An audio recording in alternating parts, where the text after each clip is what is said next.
கஷ்டப்பட்டு ஊரில் போய் தங்கலாம்ட்டு போன நண்பருக்கு நடந்த கதை தான் இந்த கதை. அவருக்கு ஒரு பொண்ணு ஒரு பையன். தம்பி, இந்த பொண்ணை என் சொந்தக்காரன் தான் கட்டி கொடுத்தேன். அவள் ஒரு பக்கம் இருந்துக்கிட்டு இது வேணும் அது வேணும்னு பெரிய என் பொண்ணை டார்ச்சர் பண்ணுறான். அது ஒரு கஷ்டத்தில் இருக்கிறேன்.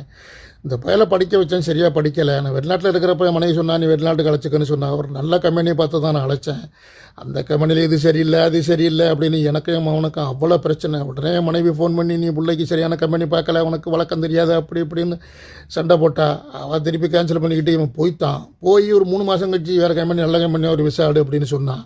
சரி விசிட்டில் எடுத்து வேலை பார்ப்போம் அப்படின்னு கொண்டு வந்து பார்த்தா இது எந்த கம்பெனிக்கும் வரல தம்பி. படுத்துக்கிட்டு திங்க வேண்டியது, டிவி பார்க்க வேண்டியது, மொபைல் பார்க்க வேண்டியது, இப்படி பார்த்துக்கிட்டே இருந்துச்சு. எனக்கும் அவனுக்கும் சண்டை. இந்த சண்டை நடக்கையிலையும் அவன் சொல்கிறான் அவனுக்கு வேலை பார்க்கணும் சம்பாதிக்கணுங்கிற பொறுப்பெல்லாம் இல்லை, எனக்கு ஒரு ஐஃபோன் வாங்கி கொடு அப்படின்னு சொல்கிறான்.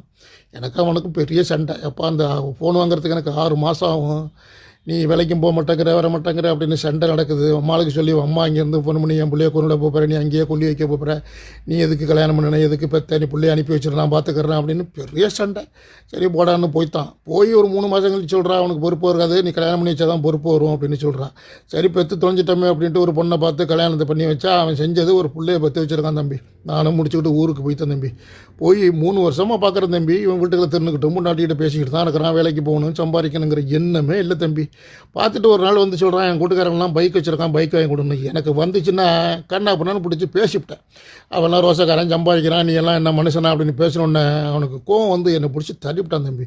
வாழ்க்கையே வெறுத்து போச்சு தம்பி. இத்தனை வருஷம் சம்பாரித்து இந்த பிள்ளைக்கு போட்டு இந்த மனைவிக்கு போட்டு இந்த வீடை கட்டி காத்து கடைசியாக இந்த பிள்ளைகிட்ட அடி வாங்கலாம்னு போயிடுச்சே அப்படின்னு என் மனசு நொந்து போச்சு தம்பி. என் மனைவி வந்து பார்த்துட்டு சொல்கிறா எனக்கு சப்போர்ட்டாக பேசலை தம்பி, நீ வந்தத்துலேருந்து பிள்ளைகிட்ட சண்டை போடுற, என்கிட்ட சண்டை போடுற, நீ வெளிநாட்டிலே இருந்துலாம் ஏன் வந்து தொலைஞ்ச, நீங்கள் வந்தத்துலேருந்து எங்களுக்கு நிம்மதி இல்லை அப்படின்னு அவளும் ஒரு பக்கம் பேசுகிறா தம்பி. இவ்வளவு சம்பாரித்து போட்டால் நமக்கு இது தேவையா தம்பி?